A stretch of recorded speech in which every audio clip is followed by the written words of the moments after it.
Now here's the story. I've long been a fan of Sony's concept of offering most of their flagship platform in two sizes, with the compact range standing out in today's world. Most companies water down their smaller phones drastically, while here you get the same chipset and RAM, the same camera and so on, with just the battery and display necessarily taking a hit.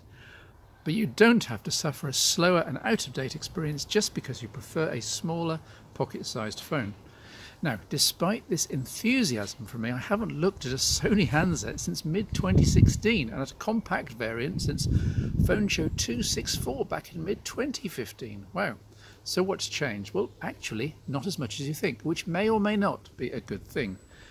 Now, I wanted to review the brand new XZ1 Compact at first, but A, they're hard to get hold of at the moment, and B, I noticed that Sony has committed harikiri on the altar of 3.5mm jacks. Okay, so maybe on such a small form factor having a jack is an issue on space grounds, but I still think it's a crazy omission that impacts real-world users. Anyway, with Sony, the previous flagship is only ever 6 months ago, and I noted that the XZ1 Compact here has the 3.5mm jack and almost identical specs in many areas, so I got this in instead. So rather than show you the XZ1 Compact and say forget this, get the XZ1, I can show you the one to get and then say you can pay almost twice as much for something that's much heavier with less features if you're barnstormingly crazy. And this does indeed turn out to be the case. The XZ1 is 6mm taller, 3mm thicker, 28 grams heavier, and the only substantive difference is that the display is 0.4 inch taller and 18:9 in aspect ratio, and it's £500 rather than £300 as here brand new.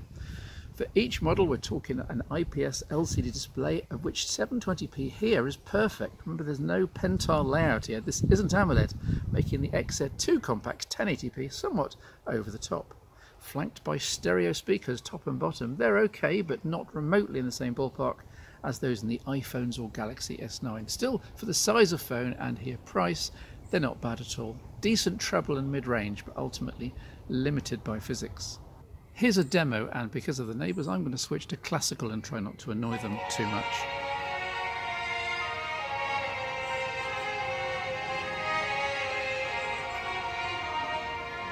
There's clear audio software enhancement which I'm using here, and it does make a difference. Down at the bottom is a USB Type-C port with Quick Charge 3.0, and this aspect works really well. It's fast to charge and battery life is great, 2700 mAh and 2870 respectively for the XZ1 Compact and XZ1 Compact. Up at the top, at least on the XZ1 Compact, is the aforementioned 3.5mm audio jack. But despite the jacks, both phones are fully IP68 waterproof. Sony was one of the first manufacturers on board with water resistance, and these follow the trend. The design of the casing has changed from XZ1 to XZ2, with the latter having more iPhone-like curves, and with this having blocky metal end plates that I only really appreciated when I realised that their protrusion over the front glass face was intentional and protective, i.e. when you put the phone down on a flat surface.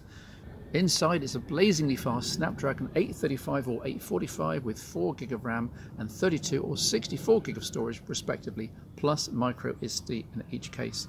Access via a really fiddly twin tray system here. Bluetooth 5.0, aptX HD, NFC, the works, cutting edge internals, all in the compact form factor, the usual Sony compact deal. Imaging is identical with a single unstabilized f/2.0 lens and a large 19 megapixel 1/2.3 inch sensor, the same as on many Sony smartphones of the last couple of years. Laser autofocus helps, but the images produced are underwhelming when you look closely, with a fuzziness that beggars belief, given that this is the same company that makes the great sensors used in other competing phones. Why can't their software keep up? Having said that, there has been progress made in terms of smart capture. One might even call it AI.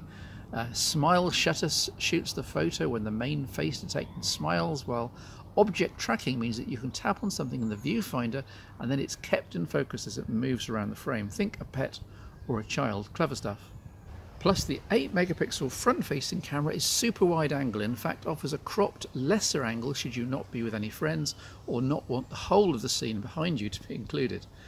There's one other hardware difference, and it's a curious one. The XZ1 Compact here has a great fingerprint sensor built into the side power button.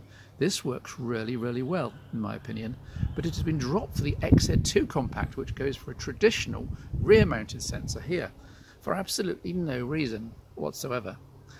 Sensor positioning is a personal thing, I know, but count me in on the side-mounted front.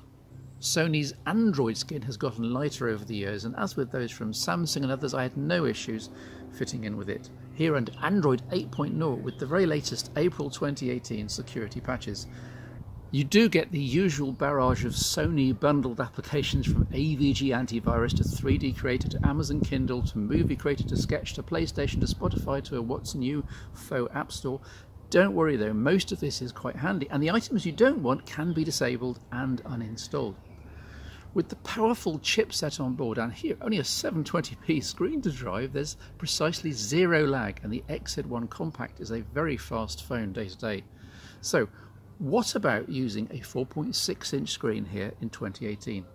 Well, the only issue I had, and admittedly I've got 50-year-old eyes and fingers, was that I found the on-screen text and keyboard all a bit fiddly. Replacing the default Swift key with Gboard and increasing the OS-wide font size and settings did the trick, and I never looked back. Mostly, having such a relatively tiny phone in the hand and in the pocket was a breath of fresh air and a reminder of just how phones were a few years ago.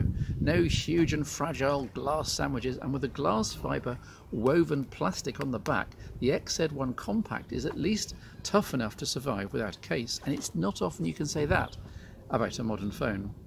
So, is there still a place for the Sony compact flagship high-spec phones?